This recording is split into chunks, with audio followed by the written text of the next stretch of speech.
How to fix Epic Games Invalid drive. Hi everyone, this is Kate here and welcome back to the channel, and on this video we will learn how we can fix the invalid drive error in Epic Games. So without further delay, let's get started. For that, first of all, you have to open up command prompt as administrator. Click on the search bar, click on command prompt, and make sure to open this as an administrator. Again, type in cmd and here click on run as administrator. Click in yes.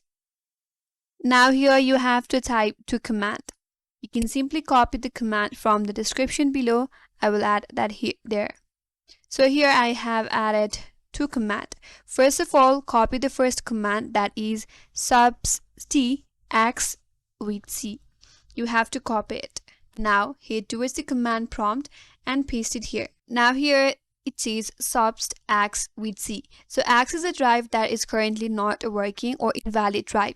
So if you have any other drive that can be f drive, then you have to clear this x, then you have to type in f.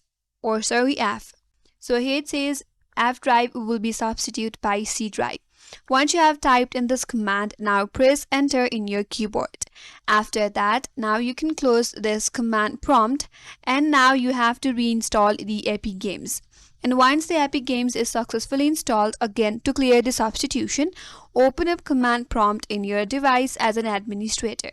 Now this time you have to add another command, and again you will find that command in the description below as well.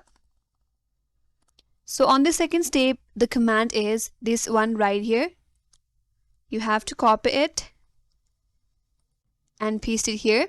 Clear x and add f drive. Once you do that, press enter in your keyboard, and that's gonna remove the substitution. After you do that, you could restart your PC. And that's all for today's video. Hope this video was helpful, and if you are new to our channel, consider subscribing. Thank you for watching and stay tuned for more videos.